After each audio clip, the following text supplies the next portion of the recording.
The Americans, Chapter 24, World War Looms, Section 2, War in Europe. In 1940, CBS correspondent William Shirer stood in the forest near Champagne, where 22 years earlier defeated German generals had signed the armistice ending World War I. Shirer was now waiting for Adolf Hitler to deliver his armistice terms to a defeated France. He watched as Hitler walked up to the monument and slowly read the inscription.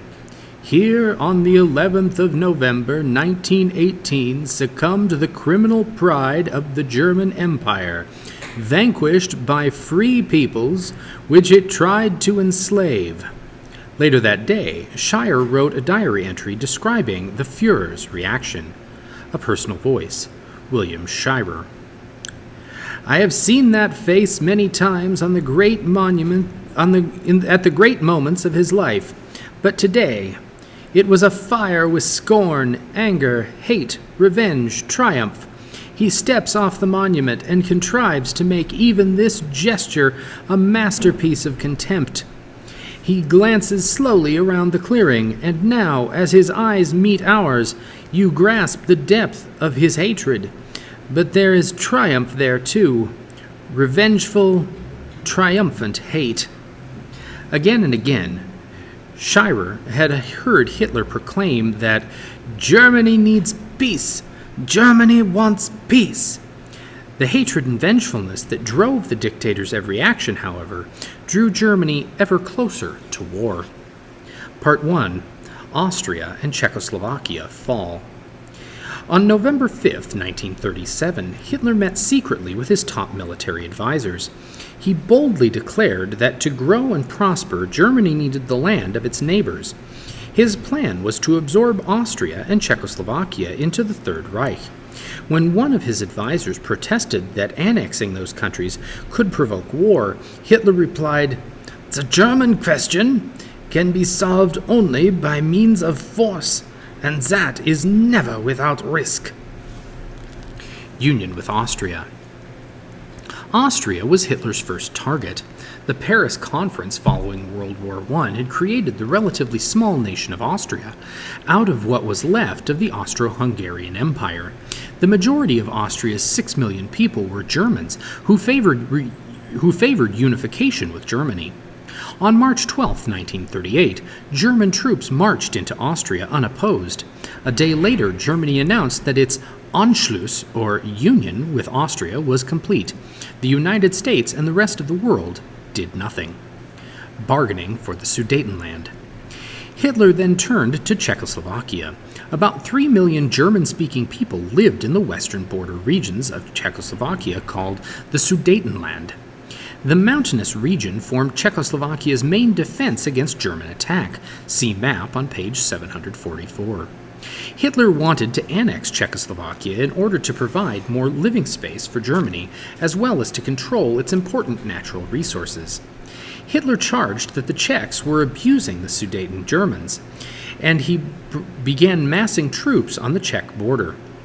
The United States correspondent William Shirer, then stationed in Berlin, wrote in his diary, "The Nazi press is full of hysterical headlines, all lies. Some examples: women and children mowed down by Czech armored cars, or bloody regime, new Czech murders of Germans." Early in the crisis, both France and Great Britain promised to protect Czechoslovakia. Then, just when war seemed inevitable, Hitler invited French Premier Édouard Daladier and British Prime Minister Neville Chamberlain to meet with him in Munich. When they arrived, the Führer declared that the annexation of the Sudetenland would be his last territorial demand. In their eagerness to avoid war, Daladier and Chamberlain chose to believe him.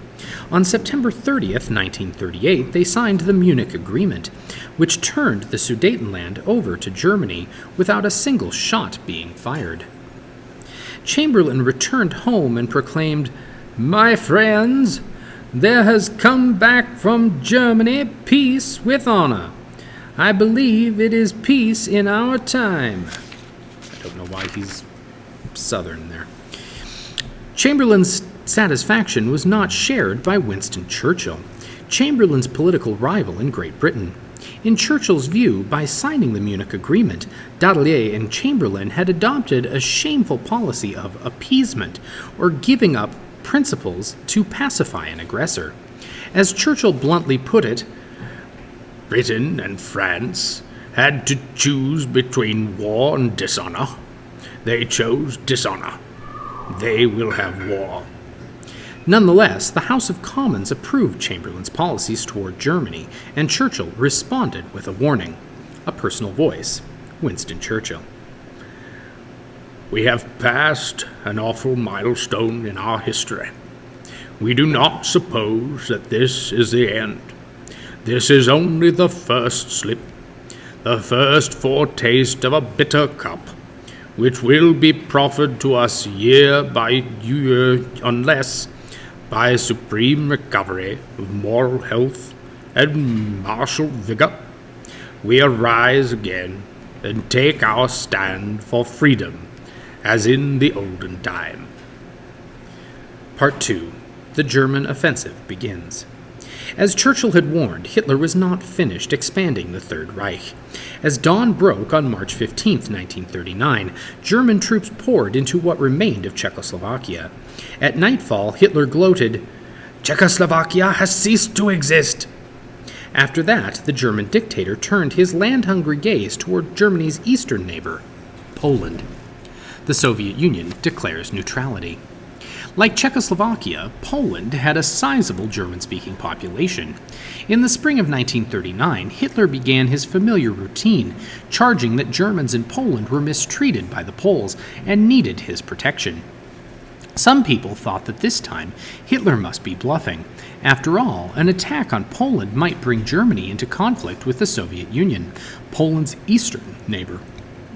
At the same time, such an attack would most likely provoke a declaration of war from France and Britain, both of whom had promised military aid to Poland. The result would be a two-front war. Fighting on two fronts had exhausted Germany in World War I. Surely, many thought, Hitler would not be foolish enough to repeat that mistake. As tensions arose over Poland, Stalin surprised everyone by signing a non-aggression pact with Hitler. Once bitter enemies, on August 23, 1939, Fascist Germany and Communist Russia now committed never to attack each other. Germany and the Soviet Union also signed a second secret pact, agreeing to divide Poland between them. With the danger of a two-front war eliminated, the fate of Poland was sealed. Blitzkrieg in Poland. As day broke on September 1, 1939, the German Luftwaffe, or German Air Force, roared over Poland, raining bombs on military bases, airfields, railroads, and cities. At the same time, German tanks raced across the Polish countryside, spreading terror and confusion. This invasion was the first test of Germany's newest military strategy, the Blitzkrieg, or Lightning War. Blitzkrieg made use of advances in military technology, such as fast tanks and more powerful aircraft, to take the enemy by surprise and then quickly crush all opposition with overwhelming force. On September 3rd, 2 days following the terror in Poland, Britain and France declared war on Germany. The Blitzkrieg tactics worked perfectly. Major fighting was over in 3 weeks, long before France, Britain, and their allies could mount a defense. In the last week of fighting, the Soviet Union attacked Poland from the east, grabbing some of its territory. The portion Germany annexed in western Poland contained almost 2/3 of Poland's population. By the end of the month, Poland had ceased to exist, and World War II had begun. The Phony War.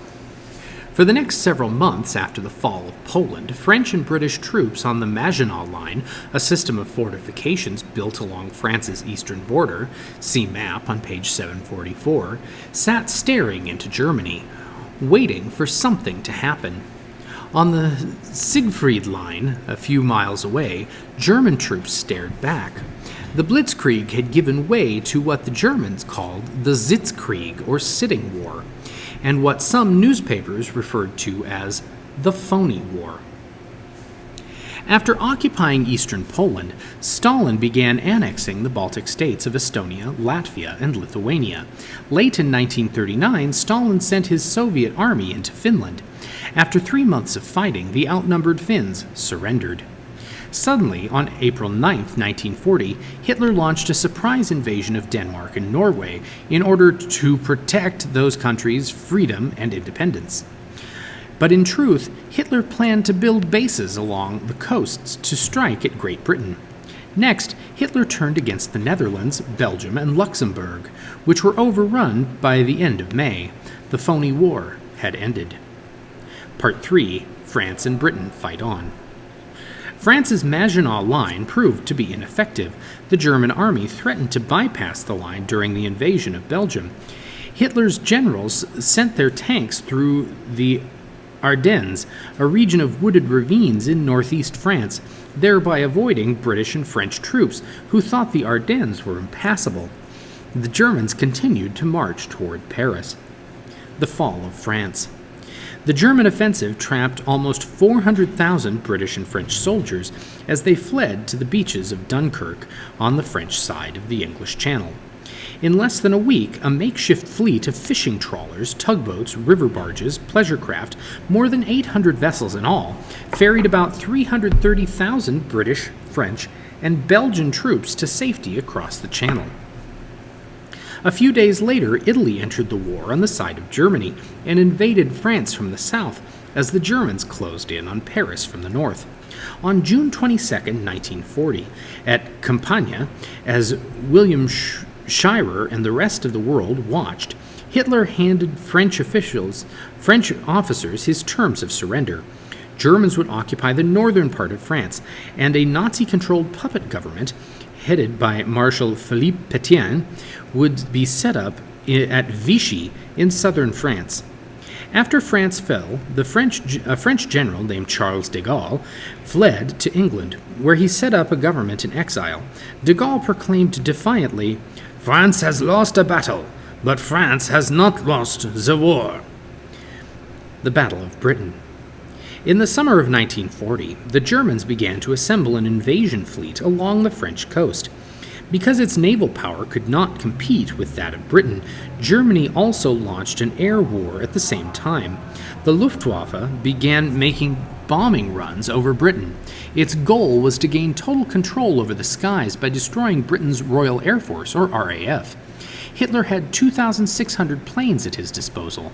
On a single day, August 15th, approximately 2,000 German planes ranged over Britain. Every night, for 2 solid months, bombers pounded London. The Battle of Britain raged on through the summer and fall. Night after night, German planes pounded British targets. At first, the Luftwaffe concentrated on airfields and aircraft. Next, it targeted cities. Londoner Len Jones was just 18 years old when bombs fell on his East End neighborhood. A personal voice, Len Jones. "After an explosion of nearby bomb, you could actually feel your eyeballs being sucked out. I was holding my eyes to try and stop them going, and the suction was so vast, it ripped my shirt away and ripped my trousers. Then I couldn't get my breath. The smoke was like acid, and everything around me was black and yellow." The RAF fought back brilliantly. With the help of new technological device called radar, British pilots accurately plotted the flight paths of German planes, even in darkness. On September 15, 1940, the RAF shot down over 185 German planes.